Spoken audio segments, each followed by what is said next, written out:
Now what we're going to do next is we're going to do a little bit of troubleshooting and also maybe sharing out of some of the best stuff that you all came up with. So it's not really just troubleshooting, it's what's worked for you, what's an idea you've got here that you want other people to hear about that they will therefore also emphasize.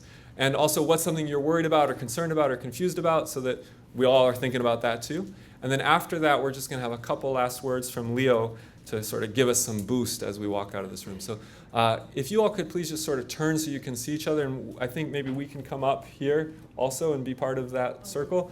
Well, let's just share together some of the highlights, some of the things that you're thinking about, some of the things you're confused about, and then Leo will give us some last words.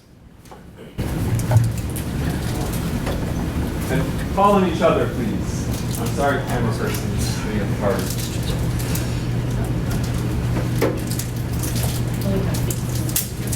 Go ahead, and then call the next person. I kind of liked what you just said 2 seconds ago about teaching unions and about how to form one now. Because again, as a U.S. teacher, I teach about single Gompers and Terrence and Carly. No one cares about them anymore, but yeah, unions in their life now. It was a workshop yesterday, and I totally forget which one it was right now, but they showed a video that kids doing a class project where there was a project to develop a union, and it was more real life application.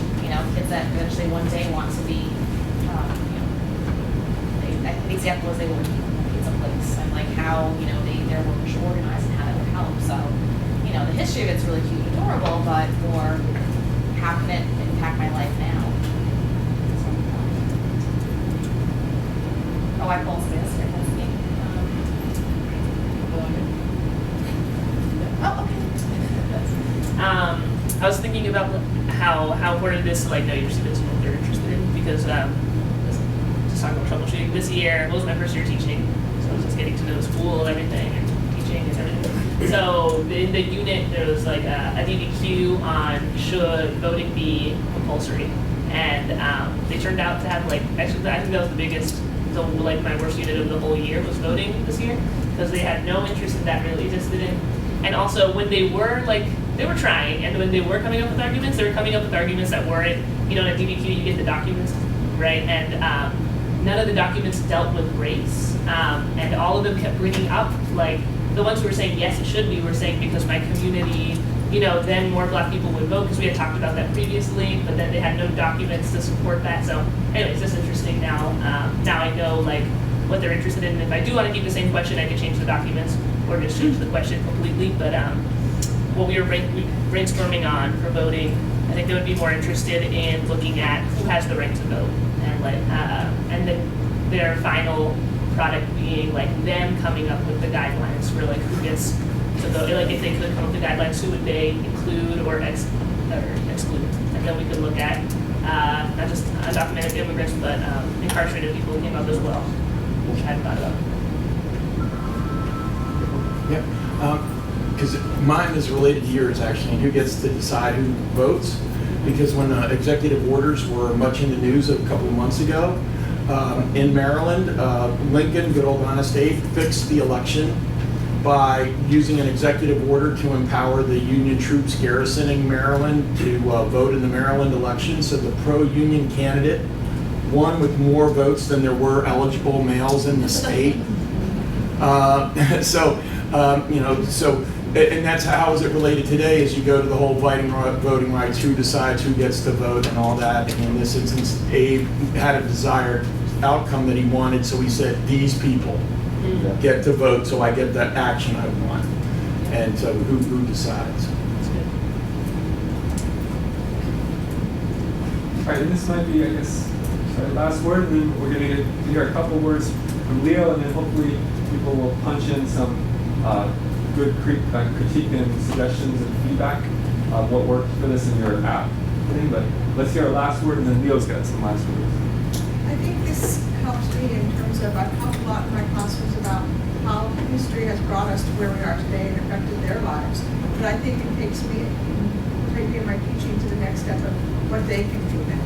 In terms of, we talked about at the end, even things like petitions or what their rights are and how they can secure those in peaceful ways. I think that would be the next step for me, and that's my vision.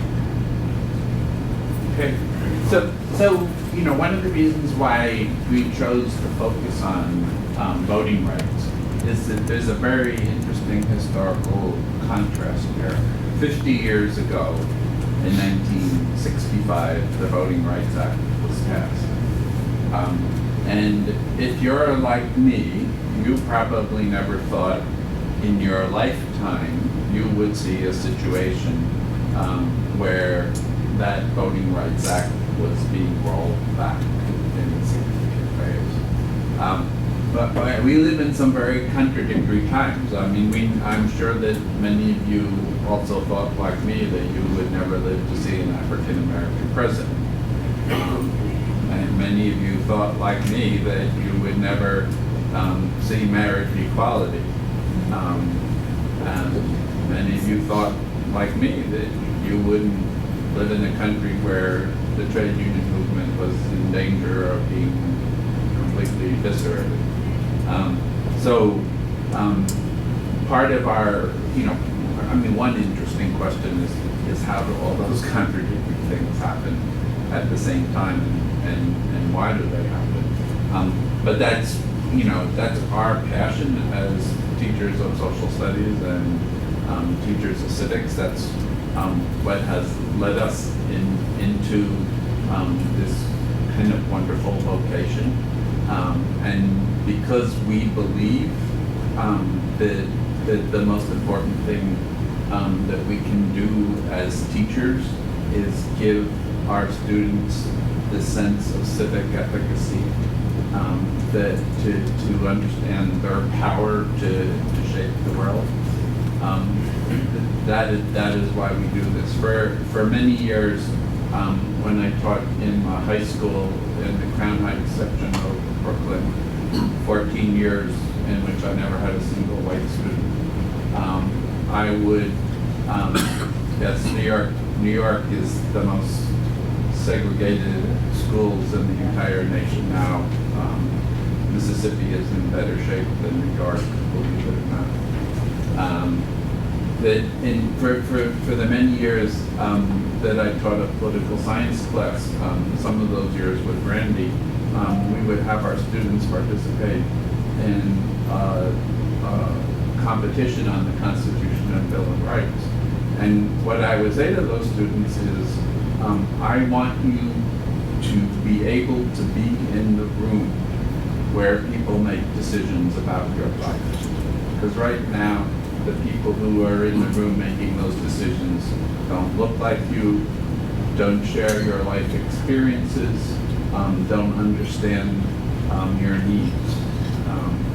And so if we can get you in that room and give you the capacity to be involved in that decisions, that's what our ultimate task is.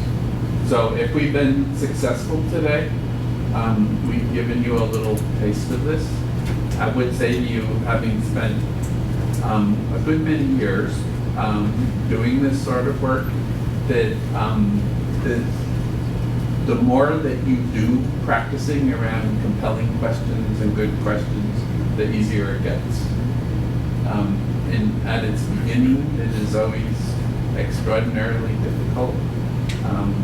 Certainly my first years of teaching, I can remember 1:30 in the morning trying to keep my eyelids propped open as I struggled with these things. But the more that you do it, and I think my colleagues would agree, the easier it gets. And so I hope, we help in a little way with you on that journey, because it is the most important thing that we do in our work. Thank you.